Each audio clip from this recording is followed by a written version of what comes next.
This is the Collecting Real Estate Podcast. I'm your host, Stephen Purse, here with your co-host, Bill Hamill. I'm so much more comfortable collecting real estate than I am collecting other stuff.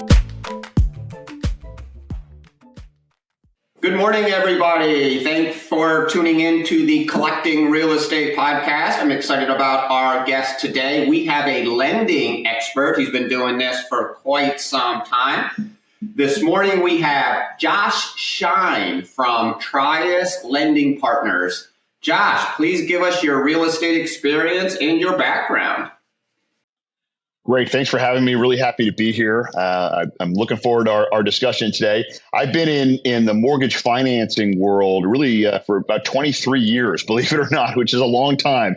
It's for the most part, all I've done in my life is financing real estate.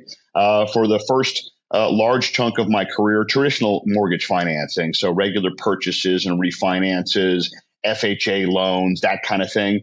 Had a really nice and robust career there with my own business for many years, and then working for some larger national mortgage companies and national mortgage groups. And then, as the regulatory environment and the lack of sort of the kind of relationship building I was looking for sort of continued to develop, was sort of really just one transaction at a time and not really building anything long term. I said, you know what, I really want to maybe make this shift into the investing world. And I dabbled in it throughout the years, both personally and on some side businesses. And I said, you know what, let's do it. So about 5.5, 6 years ago, I got into and partnered up with my now partner, Steve Bond and Dave Bond, who are my two partners, and got into doing private lending and investment property lending. And it was a company that had been started many, many years ago. They started in 2003, Steve did, and it was me coming on board to help sort of grow this and get this to the next level, which we've been really successful at doing. So for these last about, like I said, 5.5, 6 years, it's been focused only on real estate investors, fix and flip, fix and hold, turnkey properties, commercial properties, whatever it might be, and really a departure from that prior world, which was only FHA refis and FHA purchases and Fannie and Freddie kind of traditional owner-occupied transactions, and changing into that relationship type of transaction, which is really what we specialize in, is the repetitive nature, working with people who want to build a portfolio and establishing a relationship to be able to hold each other's hands together and go and evolve from the first purchase to the 10th purchase to the multifamily, to the commercial, to whatever it might be, and being there for the life cycle of someone's real estate career, which I really appreciate. I really enjoy establishing those relationships and helping to work with people to grow their real estate portfolios into the future. And it's been a great ride for these last number of years. Cool. It's funny, you've been doing lending your entire business career, and I've been a real estate investor my entire business career, but we certainly have some overlap. It's all about relationships, as we all realize very, very quickly or at some point in our careers.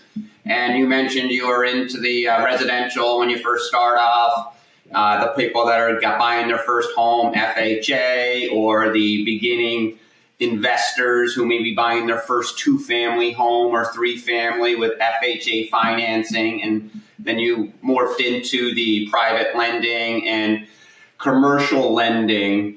One question to start off, tell me how you handle, I guess you can say it could be the same client who may be a fix and flipper, but he's also a commercial multifamily investor. Is he going to get similar financing for both of those products? Or when he's fixing and flipping a 2-family building, but then buying a 20-unit apartment complex, what are the differences with the financing?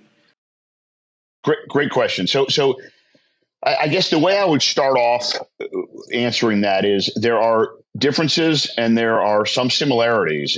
I'll start with the similarities, which I think is easier. And I try to bring everything down when it comes to real estate financing to sort of very common terms and sort of the basic concepts. And the basic concepts that exist throughout real estate investing in buying a single family, a multifamily, maybe a development, et cetera, is really just doing the math, right? The cash flow, right? And that affects the financing, and that affects the investor's perspective and the investor's analysis on looking at that ROI, right? And so people say, well, how do I evaluate this 10-unit property?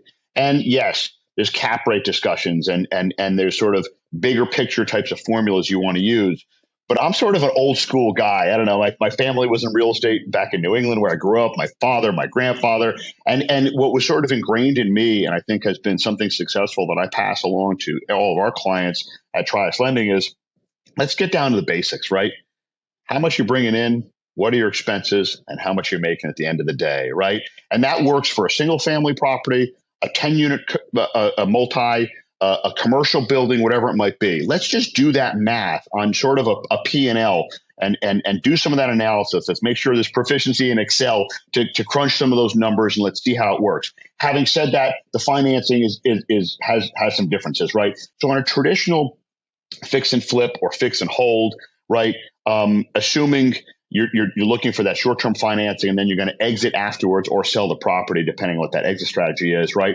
On the private lending side, we're very quick to close. That's really the key in private lending. So anyone you work with around the country, anyone you work with in your neck of the woods, you want to work with someone who ideally has direct access to funds. Okay, so we're a direct lender. We have $63 million on the street that is our own funds, friends and family funds. There's no institutional money behind us. There's not some Wall Street firm that has to decide whether it works or doesn't work. So someone who can make decisions on their own internally is key.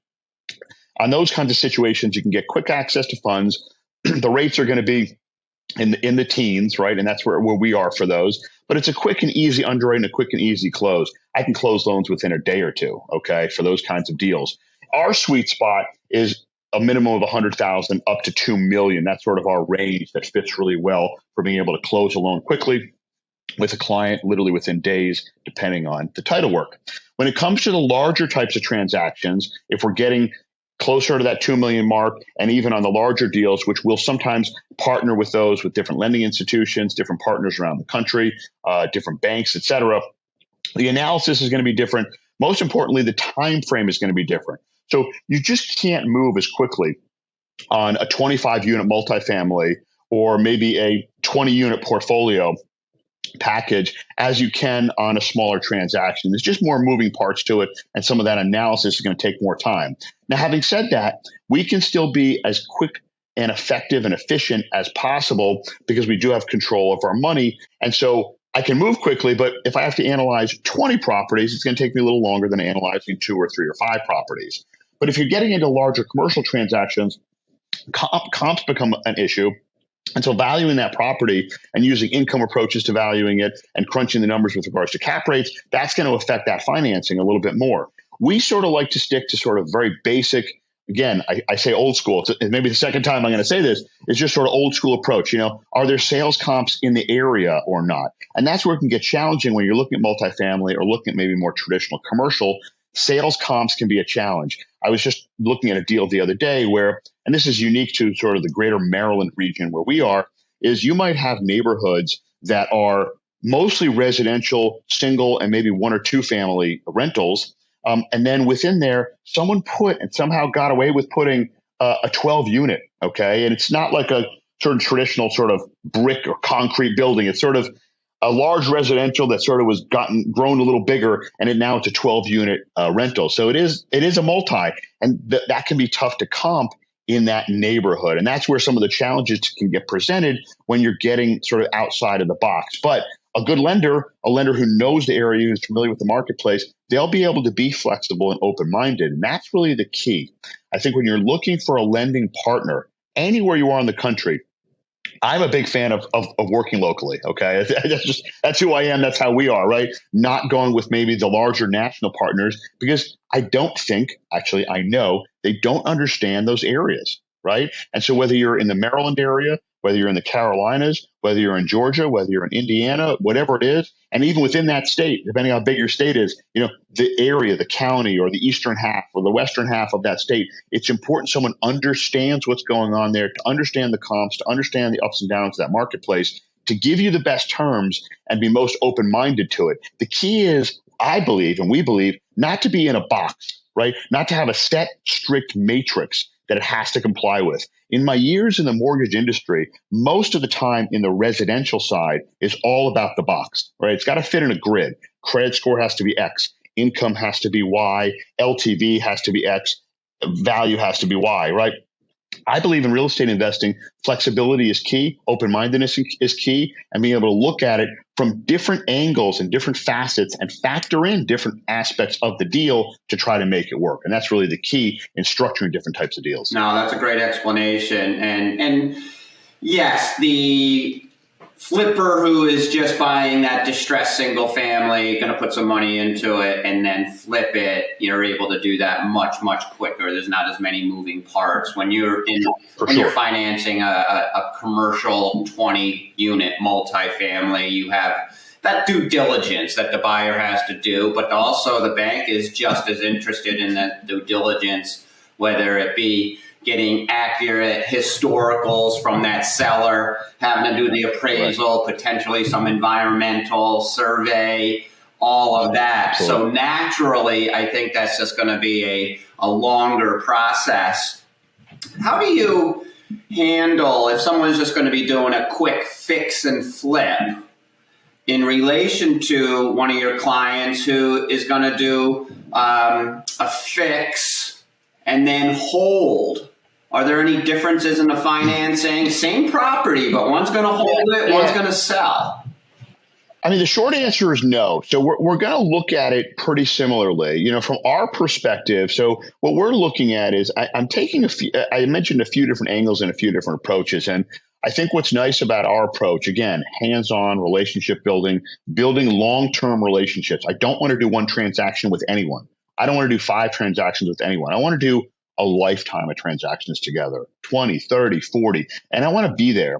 So clients that work with us get an honest assessment of the good and the bad, because I'm not here just to close a deal and make money. I'm here to build a long-term relationship. If I'm going to build a long-term relationship, I want to give you trusted advice. And that trusted advice is my and our honest assessment from our team to say, I'm not crazy about that deal. I think you're overpaying for it. I'm not crazy about or don't agree with what you think that ARV is. I don't think you're going to get that for rent. I don't think you're going to get that for sale. So we give a really honest assessment. So in looking at those deals, I also need to factor in our risk tolerance. Where do we think the risk is? What if things were to go upside down, right? Every decision we make as a lender, as any lender would do, is what happens in the worst case scenario. If I have to take back a property, take over a property. So when someone's buying a property, we're certainly taking into consideration, what's your exit? It's one of the first questions we ask. Are you flipping? Are you holding? In the current market in recent years, those answers have shifted, and sometimes there's been uncertainty with the answers. I thought I was going to flip. Now I'm thinking of renting. Or they go into it and the answer to me is, I'm definitely flipping. And we talk 3 months later and they say, yeah, it's not working for that. The margins aren't what I thought they were going to be. The market's evolving. The neighborhood's changing. I'm actually going to hold this. I think I have a great tenant lined up. So that flexibility is key too. From our perspective on the lending side, I have to say, okay, if things were to go bad, what is this property worth if we're taking it back? If we're taking it back, can I sell it? And what's it going to be worth to sell it? And can I get out, with everything we have in it safely? If I have to take it back and I'm going to hold it as a rental, which is always an option for us as well. We don't like to do anything taking back properties, and we take back a fraction of a fraction because we do a very good underwrite on our clients. But if we have to take it back as a rental, do I think the rental amount is there? How much rehab is going into this? So I have to factor all those in. But the terms themselves and the analysis itself is the property worth what you're paying for it? Yes or no? Is the rehab you're doing appropriately priced? Are you overspending or underspending? Are you trying to put in gold faucets when they're not necessary? Are you opening up walls when it's not necessary? Are you doing a rehab that's really better suited for a flip than it is for a hold? Different types of appliances, different types of kitchen finishes, different types of property finishes overall, quality levels, et cetera. So how are you factoring in those expenses? And again, does it all factor in to that final ARV, that after repair value, when we put all those numbers together? So if I'm going to give you $260,000 or $350,000, whatever the number is, are you safe and are we safe? And do I think we can both come out of this in the end profitably and with a smile on our face to be able to move on to the next deal after you sell it or after you refinance it? If someone is definitely looking for the exit of holding, we're digging a little deeper into the exit strategy on the financing side. So we do have a division that does the long-term financing. So if I'm looking at that, I'm factoring that in, I'm going to sit there and say, okay, I want to dig a little deeper into what your rent is and whether that debt service coverage is going to work for that exit loan. I'm going to pay a little more attention to your credit score, which is what I know I need to get whatever LTV we think you'll qualify for on that exit loan. So I can do that loan for you. I want to make sure that that exit is going to be an appropriate exit for you. So we have had people who say, I'm definitely a hold and I don't have great credit and I'm not going to be able to get enough rent for this place. And I'm like, well, then your exit strategy is not going to work. That's not really of interest to me. That's not really going to fit for me. Now, if conversely you're looking to flip, exit strategy isn't really as crucial. Your own sort of strength on the refinance side is not as important. I still care about your strength with regards to buying the property and being able to handle our payments. But on the long-term side, I can be a little more flexible on that. I don't need to refinance you into a long-term product. Bottom line, do I think you can sell that for the price you think you can sell it? Inevitably, I shouldn't say inevitably, very often clients, borrowers have a much higher and less realistic expectation of the after repair value than we do as the lender, right? Our job, the nature of where we're coming from and our perspective is to be more conservative, right? So we're looking at it and the investor's saying, I'm going to get 320 for this. I said, well, 320 was the high last year before the market turned, right? Just as things were sort of like about to happen, right? 3 weeks before interest rates spiked and the whole world sort of changed a little bit, that property sold. That was the only comp on that, quarter mile radius in the city there. I'm not a big fan of that comp. You're thinking you're going to either match that or even exceed that in the current market now, a year later. That's a tough sell for me, okay? Our market's decent down here. We're not seeing like huge drops off a cliff here, but like I have to be realistic with that. And so those are really frank conversations we have with clients. And we do it in a very open and very, again, customer service relationship way to say, hey, wait a second. That doesn't make sense. And I have 2 more comps that have sold since then. And I'm looking at the neighborhood and things have slowed a little bit. Let's be realistic with that. So when I'm looking at the LTV that we're ultimately willing to give or the total loan amount that I'm ultimately willing to extend to you, I'm going to factor that in and say, you think it's 350. I think it's 300. I hope you're right.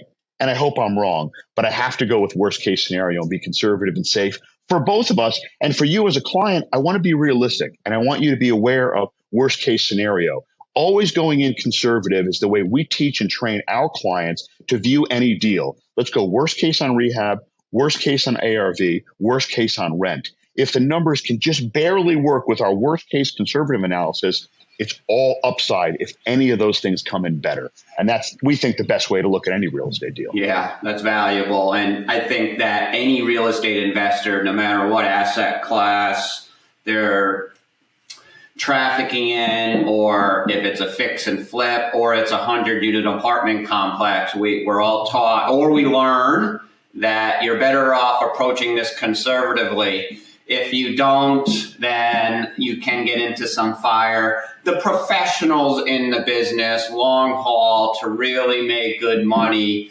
you get trained to do things conservatively. It is the only way. And what I had mentioned to some people over the years, if you're buying a deal or trying to buy a deal, trying to get financing, and you've been to a bank or 2 or 3, and they have issues, consider the bank as your safety net. If a bank is analyzing this deal and one after the other are not comfortable with the deal, maybe it's time to reflect and say, hey, this isn't a deal. 100%. I mean, at some point, look in the mirror and maybe see what's going on. And emotion kicks into real estate investing early on, right? It's really always there. We see it always there. As you get more seasoned, hopefully the emotion leaves and it becomes really more of a mathematical thing. But emotion, real estate and emotion are sort of hand in hand. It's really tough for everyone to separate those. And that's I think one of the biggest challenges in real estate investing is don't get emotional. Don't get emotional. And you say you become trained to sort of be realistic and learn those tough lessons. I would say it's because you learned the tough lesson, right? And so we run into people, the experienced people that you and I talk to and have dealt with over the years, and ourselves included, I'm sure, we had to learn some of those lessons the hard way. And I don't want anyone to have to learn lessons the hard way. I don't want anyone to ever have to suffer anything negative. That's not good for any of us. But they're good lessons. They're important lessons. And you sort of learn that in life, right? Those tough lessons that beat you up a little bit and beat you down a little bit were so crucial in the pivot you had to make, or again, that self-reflection to be like, all right, wait a second. I am just not being realistic. I'm not being honest with myself with the deal. As you said, I've gone to 6 banks or 6 lenders, 6 guys like me. None of them like this deal, but I still want to do it. I still have to do it. Come on. It just doesn't make sense. At some point, you got to just cut the cord. Maybe you have to lose. And I have clients who have done this before. Walk away from the earnest money deposit and walk away from the deal. We've said to people, I believe in my heart of hearts, you will lose more money staying in this deal than walking away now and taking a short-term hit right now. And they're like, but I'm in for whatever I'm in for. EMDs these days, we could do a whole podcast on EMDs. I've seen $100 EMDs. I've seen $20,000 EMDs. But, so $100 you can walk away from. But I've had guys walk away from $5,000 EMDs and more. And I'm telling you, this deal's not good. There's some issues with this. I think you're going to get beaten down pretty aggressively, and you really want to think this through. And that's where emotion kicks in, math kicks in, and I think relationships kick in. Do you have someone trusted who is looking after your best interests? And when you're hearing that from lenders exist to provide financing and to produce a profit, right? We're not a nonprofit. But at the same time, I believe it's very unique from our perspective, because we don't see many of our competitors do this, to say, I don't think you should do that deal. I think you should pass on it. And that makes me zero money. I don't charge you for that. I don't make any fees by telling you that. I'm telling you, I don't think you should do this deal. That's a very unique perspective. And I think it earns us a lot of credibility, which is what we're trying to be, is just honest and trustworthy. Yeah. And that's very valuable on that earnest money deposit at EMD. If you are not super experienced in this business, you should not, or you should seriously reflect on whether you want to put down a deposit that's not refundable. If you're not 100% confident in what you're doing yet in your journey, be very, very careful on if you're going what we call hard on your deposit, where if you don't close that deal, you're going to lose that deposit. Where you become much more experienced and much more confident in your analysis and your deals, you may be in a much better position to put that deposit down that may be non-refundable, because you know the bank is going to be interested in that financing. Or better yet, I know time is always an issue when you're looking for a good deal and you're competing potentially. But maybe if you have a second, give your banker, give Josh a call and say, hey, real quick, I got this deal. Let's go over it real quick before I go hard on this deposit. And that's the key with the relationship building and having a trusted advisor. And that's where I think a local partner is key. We have clients that are calling us up day and night, and I mean it, right? This is the real estate business. There's no clock and there's no schedule to it, right? So I have, and I know my partner has, Dave, Steve, the rest of the team, a Saturday night, I'm out to dinner with my wife and some friends or the family or whatever. And I just saw a property. I got to figure out if I want to put an offer in. Have you got 5 minutes? And we got to talk through that. And we got to talk through what they think, what we think, what's our analysis of it. They know they're pre-approved with us, which is really key. They know they have a financing partner behind them. But I still need to like the property at the end of the day and agree with the numbers on the deal. So we do have those conversations, and they're like, all right, as you said, my EMD goes hard, Monday morning. Can you get out there tomorrow morning? And we'll do that, right? We'll go out on a Sunday morning at 8 a.m. We'll meet them at the property from a Saturday night call with clients as we build relationships and as that trust is there. That's the kind of service level we want to provide, because I want to help out and do the right thing for my clients. I don't want anyone to get burned. I don't want anyone to have to eat that EMD. And those are those tough lessons that some of the newer investors sometimes have a challenge with is, do I put it down? Do I not put it down? Am I locked in? How much time and how do I play that game? And that's something that I think, do a really good job walking through. Hey, let's look at the contract. Let's see how many days you have. Well, they don't give me any days. Well, can you get 2 days so I can go down and see it? Sometimes they don't get any time. Sometimes they're immediately hard, right? We see those deals all the time. At least let me look at the property as you're about to write that check and send that EMD in and sign that contract of sale. Let's look at it together online. Let me play with some numbers. I'm local. I understand the Mid-Atlantic. I know the marketplace. That provides tremendous value. I can say, I know this area. I've done deals. I have 320 deals out on the street. So I know if that's going to work or not. Now, I haven't seen the inside, which is what I always want to do, but I can understand the basics of it, and I can give them a pretty good assessment. And we'll say to them, I'll say, look, I think you're pretty good, short of like a super crazy disaster, like I go down and I see a crack in the foundation in the basement, short of something really crazy like that, I think you're in pretty good shape, and I think we'll be able to make this work. So you want to give that confidence to people, and clients need that at any level of experience. Certainly the seasoned people can handle a lot of this on their own, but even with seasoned people, we have someone who has hundreds of properties. He still comes to us just for another voice, right? He loves to have a shoulder to lean on, so to speak. And it's so valuable. He says it, it's so great to call someone who I have respect and trust and faith in, looking out for me, because I know you guys are looking out for me, not just trying to get a deal done. And he loves calling up and saying, I visited it. I like it. I think it's good. Can you just give me like the stamp of approval from you guys? I just want to make sure I'm not missing anything. And most of the time, he's perfectly right. He knows what he's doing. He's been doing this for years. Every once in a while, we'll be like, have you factored this in? Or, hey, we just did one around the corner there. It's not showing up on MLS yet. It didn't sell for that number. So we're seeing some drop in that neighborhood or in that zip code, just giving you a heads up. And it's some intel that helps each other out. So again, that's where the relationships can help out. Yeah, and at this point, the area that you're focused on, fix and flippers or commercial borrowers or commercial buyers, they're going to be repeat customers. So yes, then it's exactly that relationship. These are people that are going to come back to you, and you realize the importance in offering a certain level of service running out there on a Sunday. Also, that more experienced guy who is always looking for that second opinion, I'm sure that makes the bank much more comfortable also, knowing that, yeah, this guy's experienced, but man, he is tight on his analysis. He's still coming to us, making sure that he has that second opinion on this next investment. For sure, 100%. That's really the key, and that's really what sets apart, I think, a lot of success.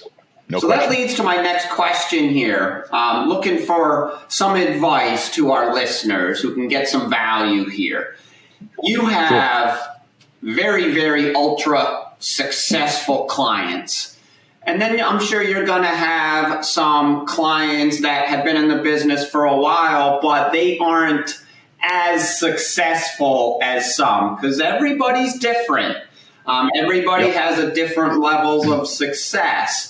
What do you see the mistakes that are made by the people that aren't as successful, but then also the key takeaways that you see from your clients that just knock it out of the park on every deal? Yeah. Absolutely. No, there are definitely some trends, and you definitely see those day in and day out, week in and week out, year in and year out. I would say I have a number of thoughts, a number of comments on that. And again, I could probably go for 2 hours just on that question alone. It's a great question. The first thing I would say is the misconception from some people that it's easy can truly impact your outcome and your success. Going into it thinking, I got this, no problem.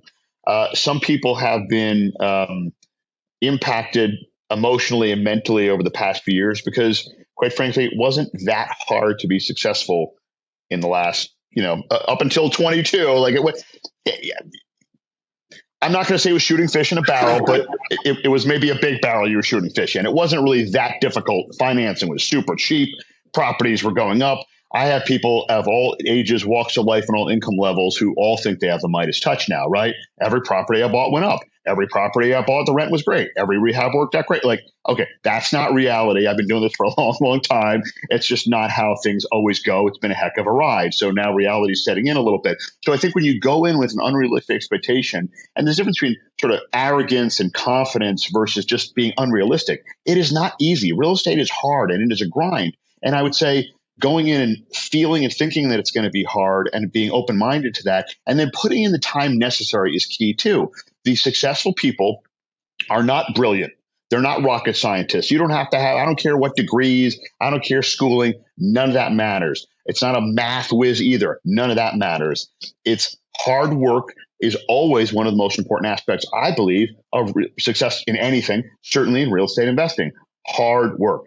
Many of our clients, certainly when they're starting out, have full-time jobs, and they are doing this on the side. Now, on the side doesn't mean 5 hours a week. On the side means the minute they get home and have dinner, they are working on real estate until the wee hours into the night. And every Saturday and Sunday, all day, every day, it's Home Depot back and forth, visiting properties, checking up on stuff, searching properties, canvassing neighborhoods, you name it, right?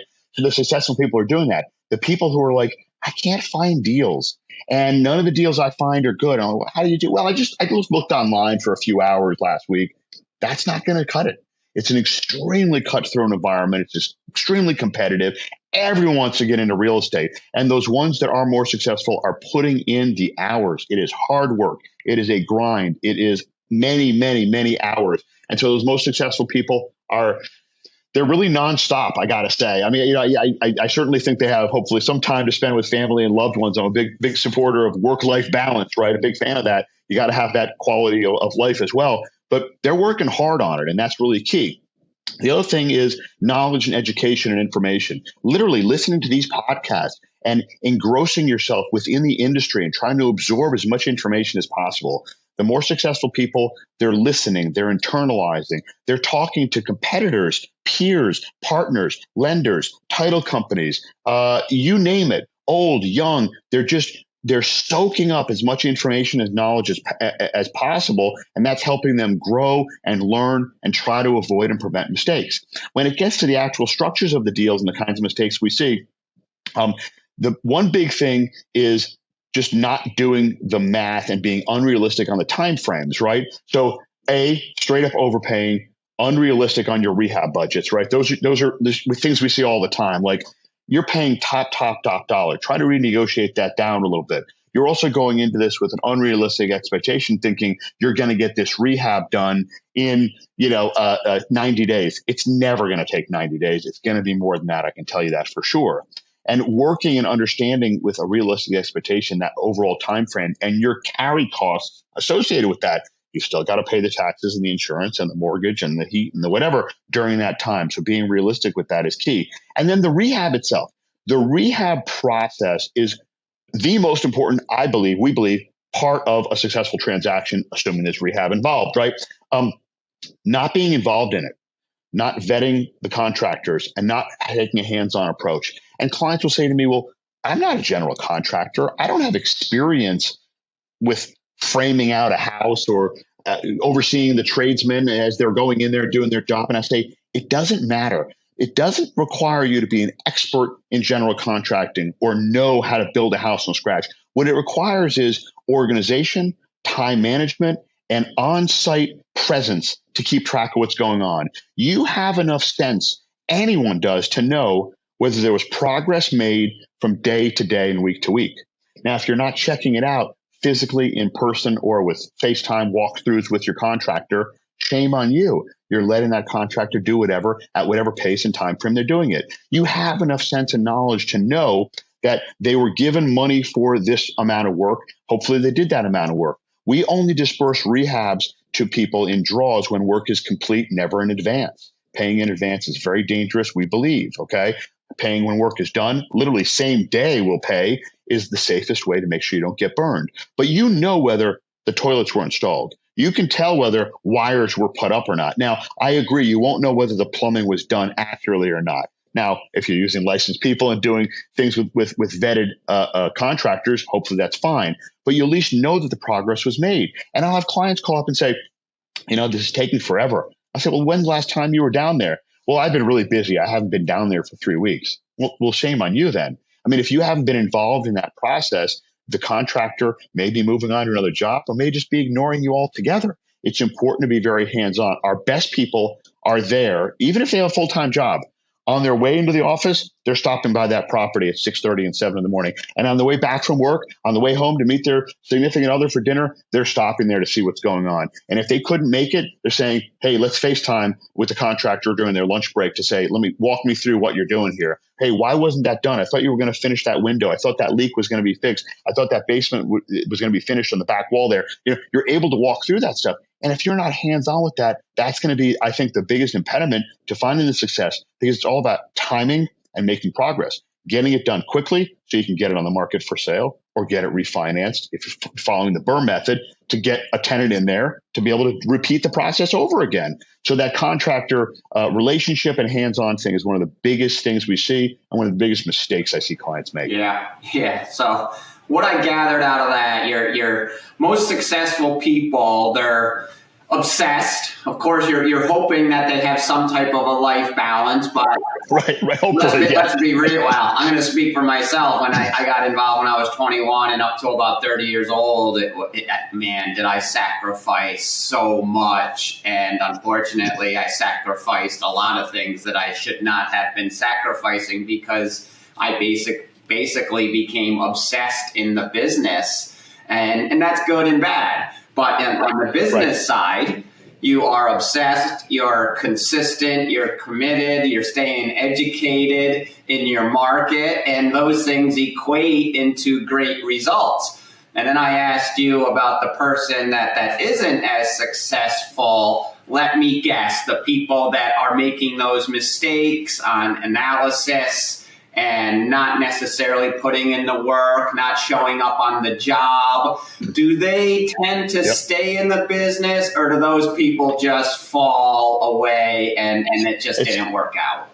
Yeah, that's actually a great question. And just one comment before I answer that question. I'm thinking of the ad. I'm not sure what ad it was, which was, we live and breathe this stuff. I forget what company had that ad on TV. And that's what I think of the successful real estate investors. We live and breathe this. We are. And yes, a balance on obsessive versus putting the time in. But to answer your question,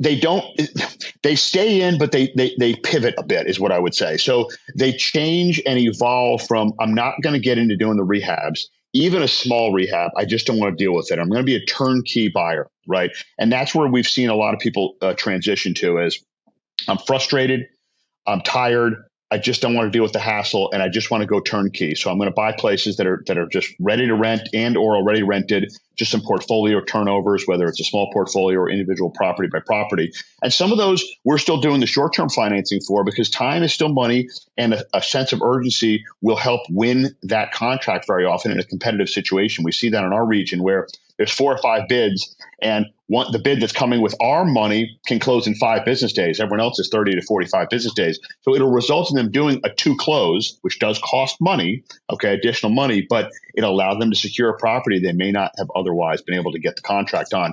So they'll come to us. It's just a turnkey purchase. We're doing private lending on a turnkey property just to get it closed in a few business days, and then we're going to do the long-term refi immediately. And that's a strategy that works. So they're looking to get out of the hassle of dealing with that and just get into properties that are sort of a little cleaner, so to speak, and can just cash flow a little sooner. And I don't think that's a bad approach, but I'll say this. I was just in Florida visiting with some investors. We raise money for our funds. That's how we fund our loans. We have a mortgage fund, and that's what we use, and we pay investors a healthy return. We were meeting with some of our investors in Florida. A great deal of them retired. And, one of the gentlemen, he's in his 80s, very successful guy. And he said, when I was younger, I had a lot of properties, and it ties to exactly what we're talking about here. I had a lot of properties, and I just got sick and tired of the rehabs and of the work and of the tenants and of the hassle. And I sold them all when I was young. And I just couldn't handle it. I got really frustrated. And he said, what my biggest regret is? This is an 81, 82-year-old guy, very successful. He says, I wish I held them. I wish I bought more, right? And that's always the rule, right? We hear that from being in the industry. I wish I bought more. I wish I bought sooner. And I wish I held them all, right? So I even with the hassle and the pain and suffering, I still encourage people to do that. Having said that, it's not for everyone. It's really not. You shouldn't be, and I say this to everyone, if you're up at night alone or with your significant other and your eyes are bugging out and you are not sleeping and you are a basket case, if you're doing that every night, you're in the wrong business. If you're not doing that at all, you're probably not doing enough business, okay? Because you're going to have some stressful nights. We all do in this industry. But if it's just too much, you shouldn't be doing it. It's not for everyone, because there are ups and downs and highs and lows and stressful days and stressful nights. And you got to have the intestinal fortitude to be able to handle that. Yeah, and the people that may not have that intestinal fortitude, but they still want to benefit from investing in real estate. And I appreciate those investors may want to be in those properties that have a bit more certainty, less margin of error, where there isn't any major rehab project, where you can get into something stabilized. As long as you're buying right, it's going to have a much more certain outcome. Sure, and it's a risk return sort of analysis, right? In other words, how much risk are you willing to take for how much return, for how much upside? You can go, and I've had some people do this. They've gone super passive, okay? And they said, Josh, you know what? I'm out. It's too much. But I'm going to put some money in with you guys in the fund, and I want to get a nice, healthy return. So I'm still in the real estate game, right? I'm still in it. And that's really appealing to them. So they still have some upside. They still feel good about what they're doing. They still say, you know, I'm not just in the stock market and have no control over the volatility. I mean, it's something I understand with people who I trust. And that's still a very passive way of doing it, but still somewhat involved in it. And that's an approach too. So there are a lot of different levels and different ways you can sort of carve out your fit depending on your risk tolerance. And that changes with age, that changes with life decisions, right? As you mentioned, you know, when you were younger, you could do certain things, and then maybe family kicks in and maybe children kicks in, and there's different factors that impact that. And I would discourage anyone from missing out on some of those life events, right? And I'm the same. We probably sounds like we had a same kind of history, right? I was young and working enormous hours, day and night, always with a laptop on my lap, no matter what. And the kids are, you know, you have time for me. And it, you know, maybe some of those decisions could have been made a little bit better to dedicate more time to that.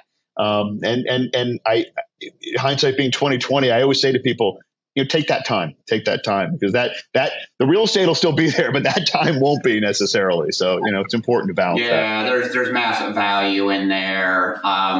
Real estate is the way to go. It's the best investment vehicle. Some areas of real estate is not for you, but if you're able to find something that's custom for you, depending on how passive or active you can be, it's important to be involved one way or another. Before we get to these outros, I really want to ask you this scenario in the lending business or the real estate business in general, what the environment was like a year or two before the pandemic, and then what it was like once the pandemic hit, right up until the first half of 2022, and now. Yeah. What a ride, right? Never a dull moment is what I like to say. So pre-pandemic, humming along, the market's going along nicely, and sort of slow and steady wins the race, just doing great. The vast majority of our business, vast majority was flippers, right? There was nice margin to be made, right? You could do your rehabs fairly quickly. Obviously, you could acquire the materials fairly quickly and get it going fairly quickly. And the prices just sort of work to make money and be a profitable flipper. So a lot of flipping and a decent amount of wholesaling leading up to flipping as well. COVID hit. We were one of the few guys, at least in our region, who did not miss a beat. To your point, we have a long-term outlook for real estate, and that didn't change the minute COVID hit. We said, real estate's still real estate, regardless of how awful this may or may not be. And God forbid it does some of what it did and whatever. But at the end of the day, people are always going to need a place to live.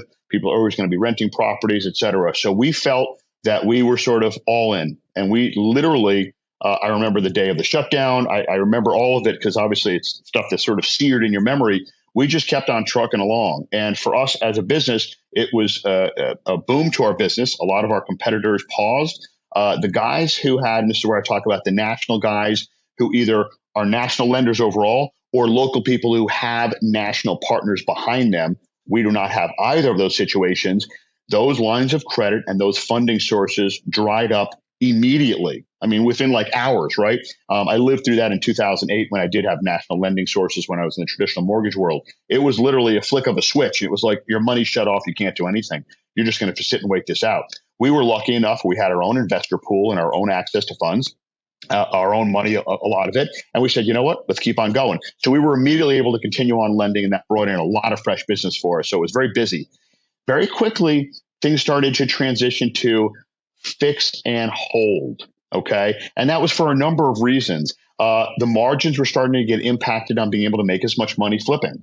The supply chain challenges and issues were also impacting that overall profitability for being able to get the good return you wanted on the flip.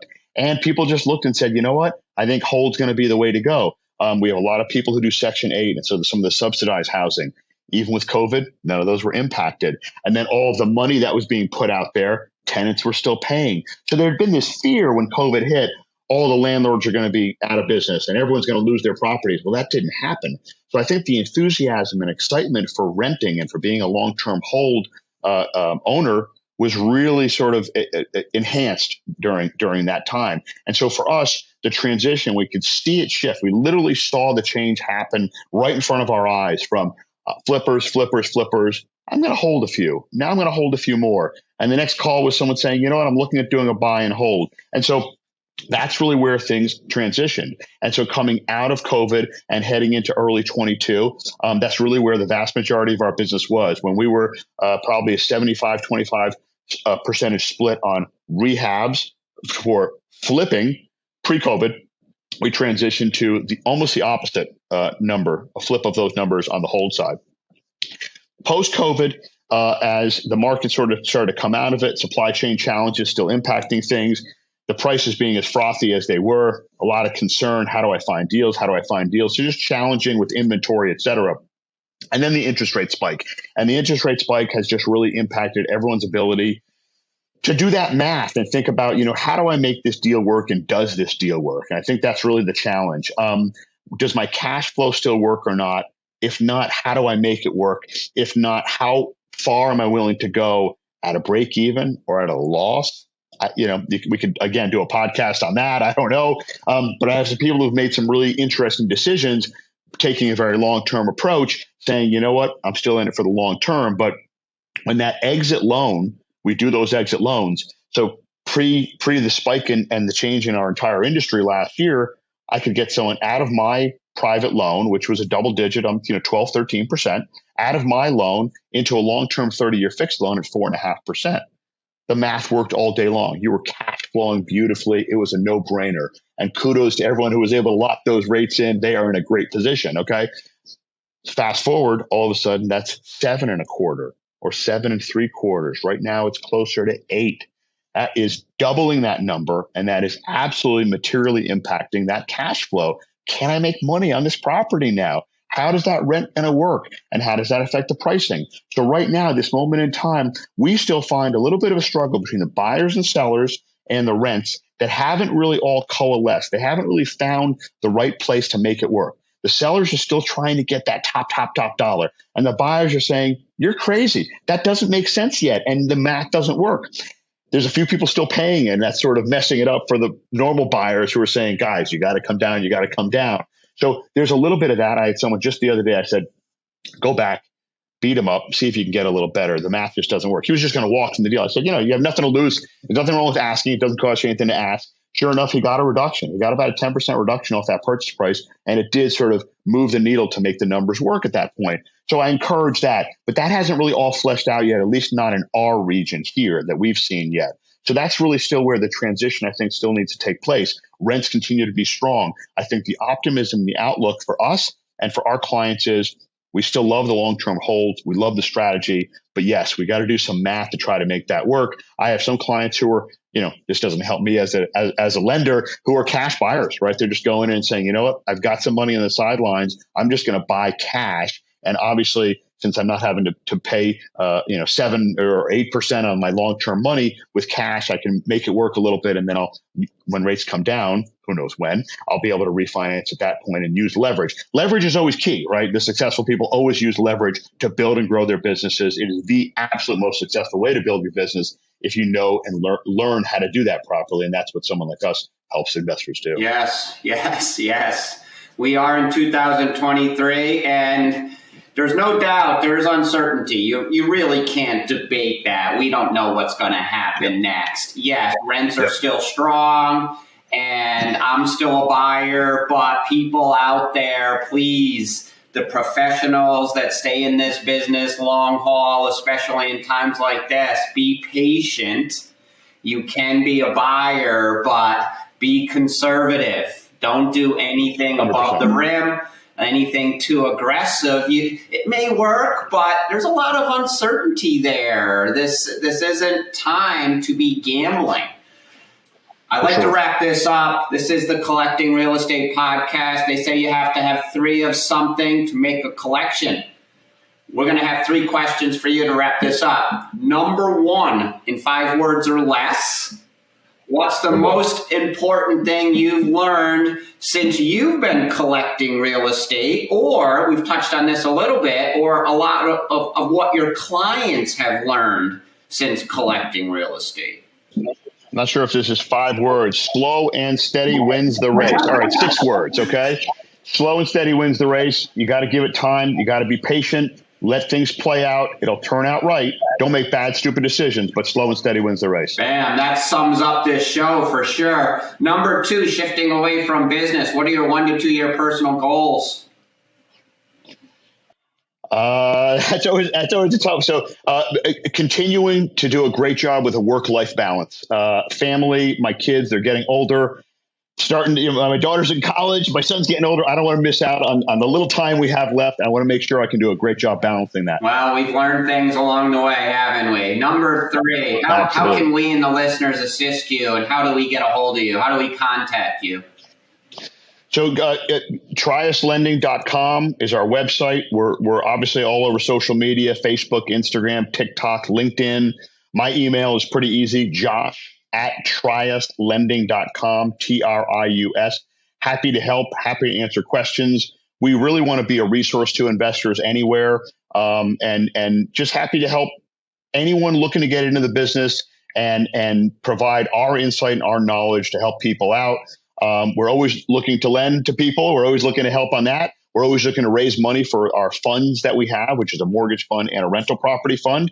But really, it's all about just educating, networking, and just doing right for each other. And that's how we help grow together. Yeah, this has been a fantastic conversation. Very, very enjoyable. I'm in Albany, New York. I've been investing here for a long time, but also investing in Florida and Tennessee. So when I find that next multifamily property, whether it be in any of those locations, can I call you and you might be able to give me some options?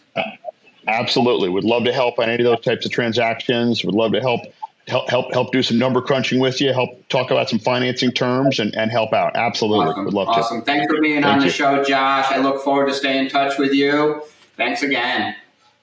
Me as well. Thank you very much. It's been a pleasure. Thanks for having me.